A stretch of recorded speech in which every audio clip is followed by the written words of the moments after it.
ಎಲ್ರಿಗೂ ನಮಸ್ಕಾರ. Welcome to my channel. ಇವತ್ತಿನ ಈ ವಿಡಿಯೋದಲ್ಲಿ ನಾನು ಸ್ಟೆಪ್ಸ್ ಇನ್ ರಿಸರ್ಚ್ ಪ್ರೋಸೆಸ್ ಈ ಟಾಪಿಕ್ ಬಗ್ಗೆ ಡಿಸ್ಕಸ್ ಮಾಡ್ತಾ ಇದ್ದೀನಿ. ಇನ್ ಡೀಟೇಲಾಗಿ ಪ್ರತಿಯೊಂದು ಸ್ಟೆಪ್ನ ನೆಕ್ಸ್ಟ್ ಬರುವಂಥ ಅಪ್ಕಮಿಂಗ್ ವಿಡಿಯೋಸಲ್ಲಿ ಡೀಟೇಲಾಗಿ ಎಕ್ಸ್ಪ್ಲೇನ್ ಮಾಡ್ತೀನಿ.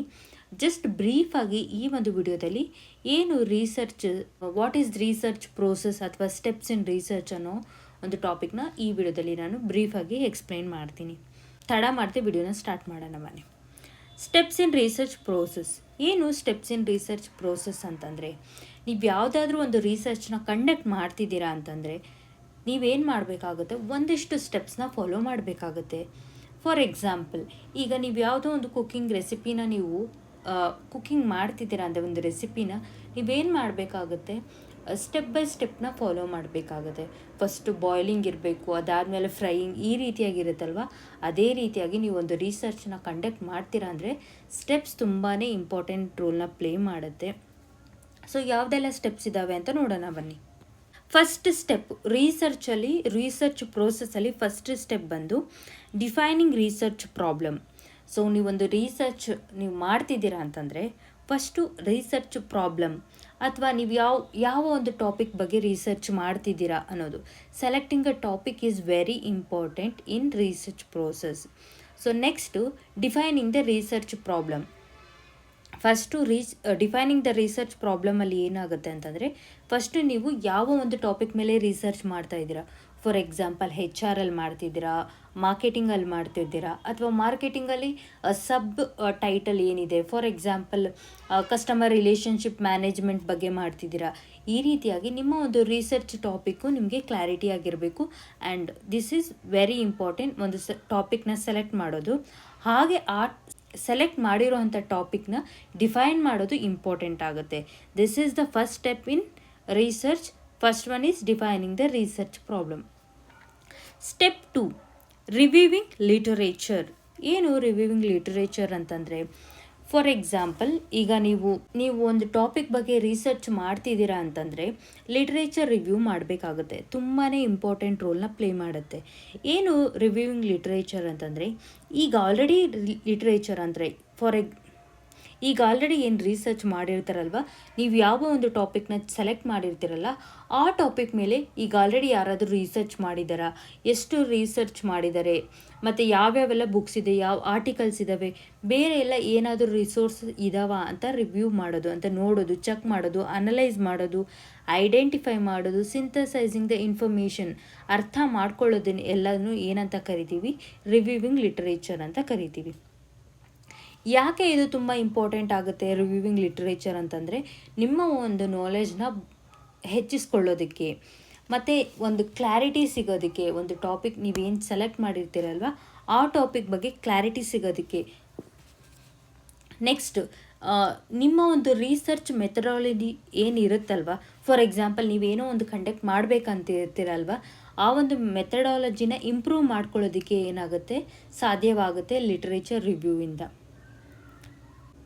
ಸೊ ನಿಮಗೆ ಒಂದು ಕಂಪ್ಯಾರಿಸನ್ಗೋಸ್ಕರ ಏನಾಗುತ್ತೆ, ಇನ್ನೊಂದು ರೀತಿಯಲ್ಲಿ ಏನಾಗುತ್ತೆ, ಲಿಟ್ರೇಚರ್ ರಿವ್ಯೂ ಹೆಲ್ಪ್ ಆಗುತ್ತೆ. ಸೊ ಈ ಲಿಟ್ರೇಚರ್ ರಿವ್ಯೂ ಅಲ್ಲಿ ಸ್ಟೆಪ್ಸ್ ಬರುತ್ತವೆ. ಯಾವುದು ಅಂತಂದರೆ, ಸರ್ಚಿಂಗ್ ಎಕ್ಸಿಸ್ಟಿಂಗ್ ಲಿಟರೇಚರ್ ಅಂತಂದರೆ, ಈಗ ಆಲ್ರೆಡಿ ಯಾವುದೆಲ್ಲ ಲಿಟ್ರೇಚರ್ ಅವೈಲೇಬಲ್ ಇದೆ ಅದನ್ನು ಹುಡುಕುವಂಥದ್ದು. ನೆಕ್ಸ್ಟ್ ಸ್ಟೆಪ್ ಬಂದು ರಿವ್ಯೂವಿಂಗ್ ದ ಲಿಟರೇಚರ್ ಅಂದರೆ ರಿವ್ಯೂ ಮಾಡೋವಂಥದ್ದು, ಎವ್ಯಾಲ್ಯೂಯೇಟ್ ಮಾಡೋವಂಥದ್ದನ್ನು ನೆಕ್ಸ್ಟ್ ಸ್ಟೆಪ್ ಆಗಿರುತ್ತೆ.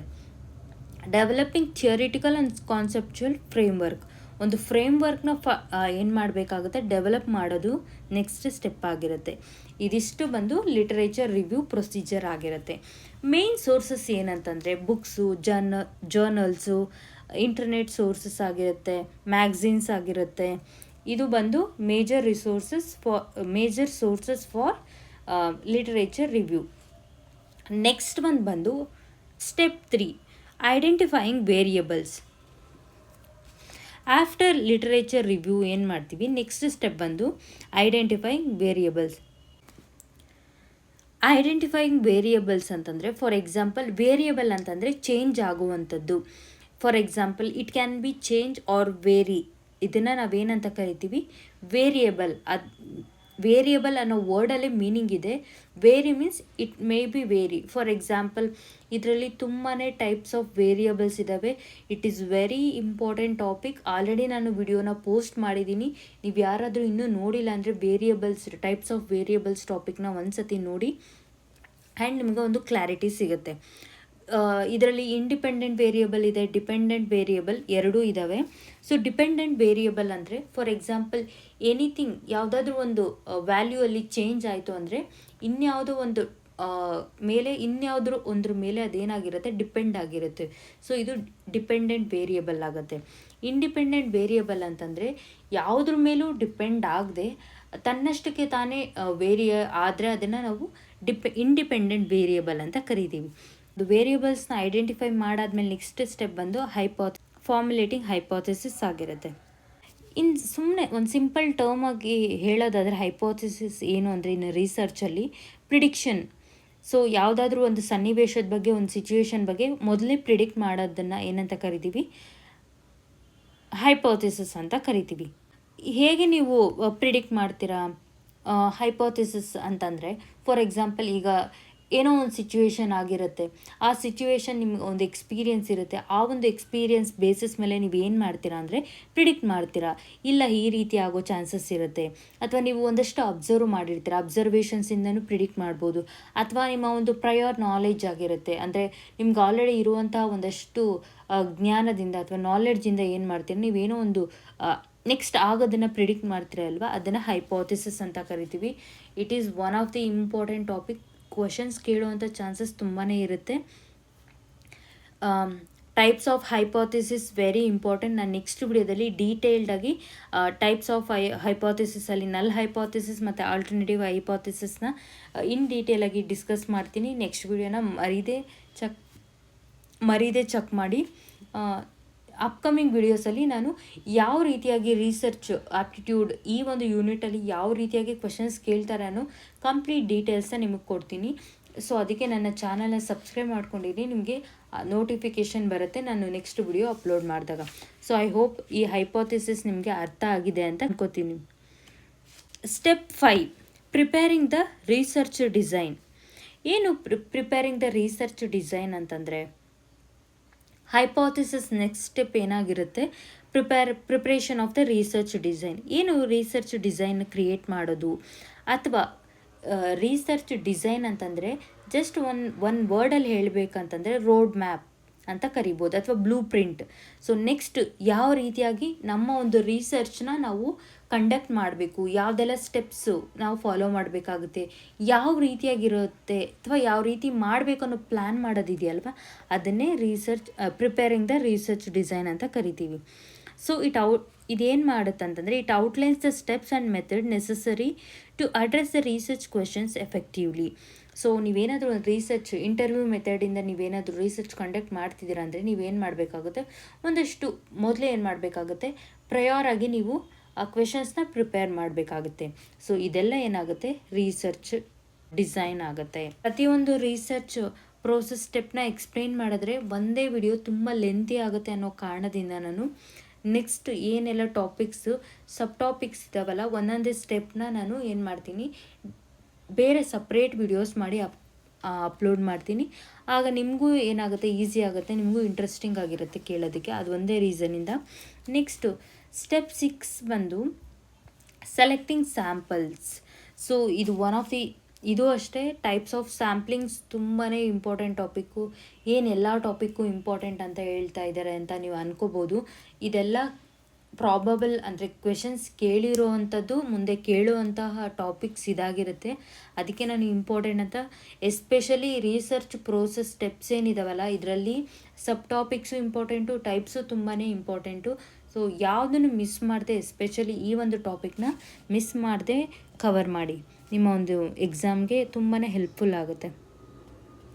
ಏನು ಸ್ಯಾಂಪ್ಲಿಂಗ್ ಅಂತಂದರೆ ಜಸ್ಟ್ ಒಂದು ಎಕ್ಸಾಂಪಲ್ ಹೇಳ್ತೀವಿ. ಜಸ್ಟ್ ಒಂದು ಸಿಂಪಲ್ ಎಕ್ಸಾಂಪಲ್. ಈಗ ಫಾರ್ ಎಕ್ಸಾಂಪಲ್ ನೀವು ಕುಕ್ಕರಲ್ಲಿರುವಂಥ ಫುಲ್ ರೈಸ್ನ ನೀವು ಬಾಯ್ಲ್ ಆಗಿದೆಯಾ ಇಲ್ಲ ಅಂತ ಚೆಕ್ ಮಾಡ್ತೀರಾ, ಇಲ್ಲ ತಾನೇ. ಜಸ್ಟ್ ಒಂದೇ ಒಂದು ಅಗ್ಲಿಂದ ಏನು ಮಾಡ್ಬೋದು, ಇದು ಕುಕ್ ಆಗಿದೆಯಾ ಇಲ್ವಾ, ಪ್ರಾಪರಾಗಿ ಕುಕ್ ಆಗಿದೆಯಾ ಇಲ್ವಾ ಅಂತ ರೈಸು ಪ್ರಿಡಿಕ್ಟ್ ಮಾಡ್ಬೋದಲ್ವ. ಅದೇ ರೀತಿ ಸ್ಯಾಂಪ್ಲಿಂಗ್ ಅಂತ ಸೊ ಸೆಲೆಕ್ಟಿಂಗ್ ಸ್ಯಾಂಪಲ್, ಒಂದು ಸ್ಯಾಂಪಲ್ ಮುಖಾಂತರ ನಾವು ಏನು ಮಾಡೋದು, ಆ ಒಂದು ರಿಸರ್ಚ್ನ ಕಂಡಕ್ಟ್ ಮಾಡಿ ಅದರ ಒಂದು ಕನ್ಕ್ಲೂಷನ್ ಅಥವಾ ರಿಸಲ್ಟ್ ಕೊಡೋವಂಥದ್ದು ಏನಾಗಿರುತ್ತೆ, ಸ್ಯಾಂಪ್ಲಿಂಗ್ ಆಗಿರುತ್ತೆ. ನೀವು ಒಂದು ಕನ್ಕ್ಲೂಷನ್ ಕೊಡೋದಕ್ಕೆ ನೀವೇನು ಮಾಡ್ತೀರಾ, ಒಂದು ಸ್ಯಾಂಪಲ್ನ ಟೆಸ್ಟ್ ಮಾಡಿ ಏನು ಮಾಡ್ತೀರಾ, ಒಂದು ಕನ್ಕ್ಲೂಷನ್ ಅಥವಾ ರಿಸಲ್ಟ್ನ ಕೊಡ್ತೀರಾ, ಅದೇ ಸೆಲೆಕ್ಟಿಂಗ್ ಸ್ಯಾಂಪಲ್ಸ್ ಆಗಿರುತ್ತೆ. ಇದರಲ್ಲಿ ಟೈಪ್ಸ್ ಆಫ್ ಸ್ಯಾಂಪ್ಲಿಂಗಲ್ಲಿ ಪ್ರೊಬ್ಯಾಬಿಲಿಟಿ ಆರ್ ರ್ಯಾಂಡಮ್ ಸ್ಯಾಂಪ್ಲಿಂಗ್ ಇದ್ದಾವೆ, and also non probability or non random sampling ತುಂಬಾ ಇಂಪಾರ್ಟೆಂಟ್. ಇದನ್ನು ನೆಕ್ಸ್ಟ್ ವಿಡಿಯೋದಲ್ಲಿ ನಾನು ಕವರ್ ಮಾಡ್ತಾ ಇದ್ದೀನಿ. Step 7 collecting data. ಸೊ ನೀವು ಒಂದು ರಿಸರ್ಚ್ನ ಕಂಡಕ್ಟ್ ಮಾಡಬೇಕಂದ್ರೆ ಏನು ಮಾಡಬೇಕು, ನೀವು ಡೇಟಾನ ಕಲೆಕ್ಟ್ ಮಾಡ್ಕೋಬೇಕಾಗತ್ತೆ. Involves gathering information, observation from various sources, ಸರ್ವೇಸ್ನ ಕಂಡಕ್ಟ್ ಮಾಡೋದು, ಇಂಟರ್ವ್ಯೂಸ್ನ ಕಂಡಕ್ಟ್ ಮಾಡೋದು ಅಥವಾ ಎಕ್ಸ್ಪೆರಿಮೆಂಟ್ಸ್ನ ಮಾಡೋದು.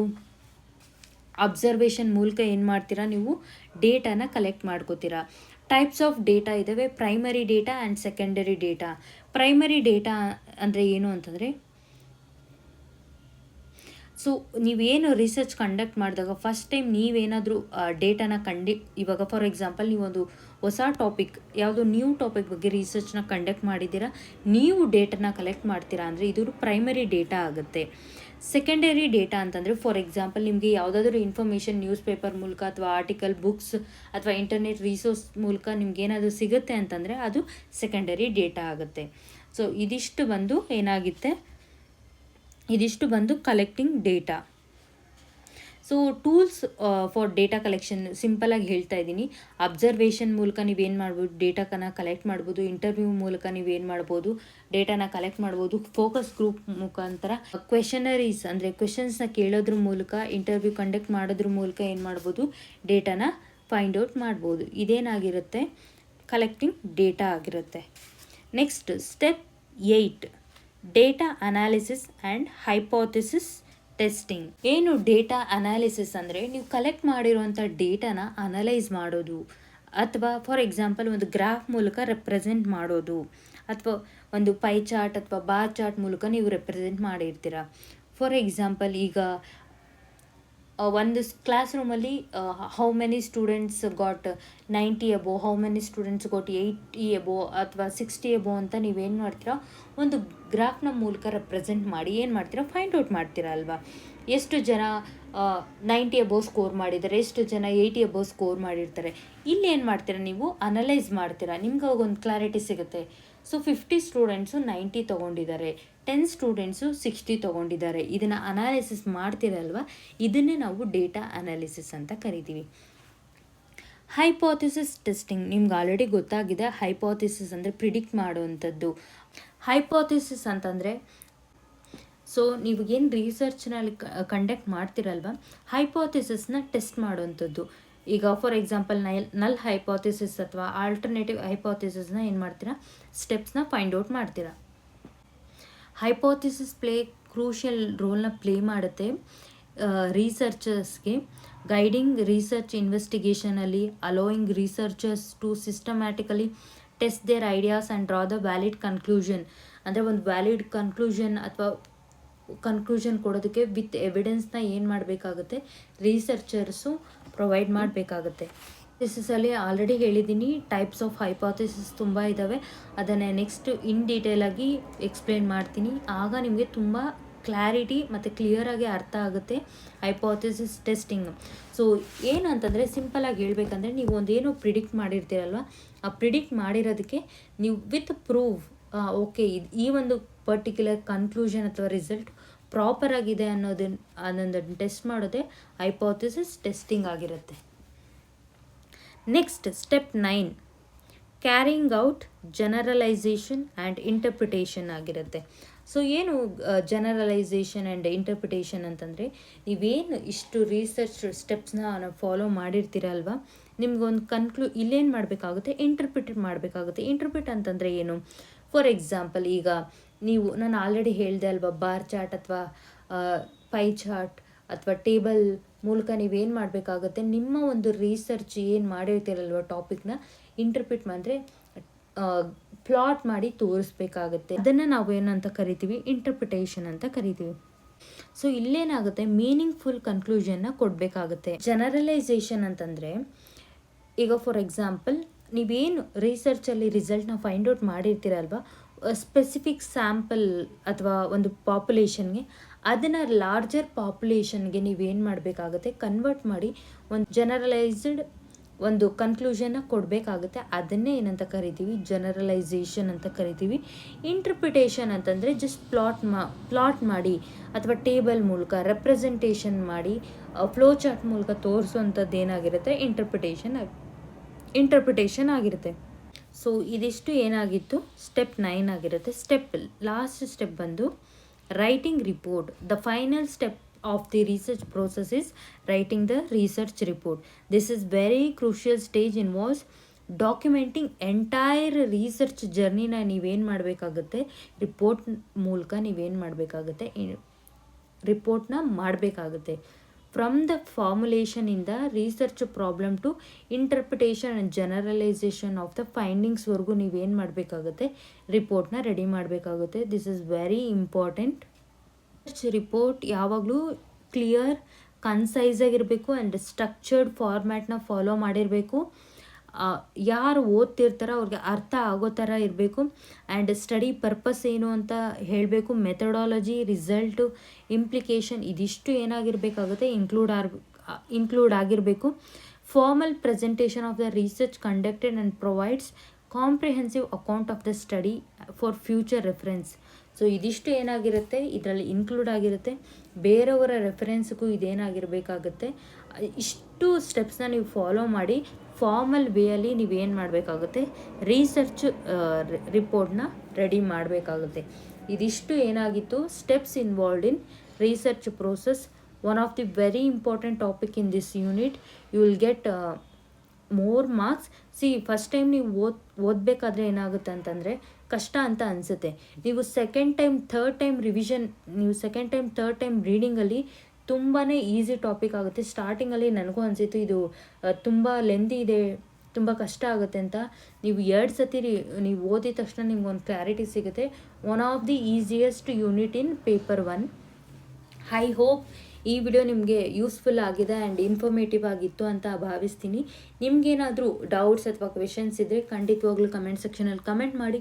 ಇಲ್ಲ ಅಂದರೆ ನನ್ನ ಒಂದು ಟೆಲಿಗ್ರಾಮ್ ಚಾನಲ್ ಲಿಂಕ್ನ ನಾನು ಡಿಸ್ಕ್ರಿಪ್ಷನಲ್ಲಿ ಕೊಟ್ಟಿರ್ತೀನಿ, ಚೆಕ್ ಮಾಡಿ. And thank you for watching this video. ಸಿಗೋಣ ನೆಕ್ಸ್ಟ್ ವಿಡಿಯೋದಲ್ಲಿ.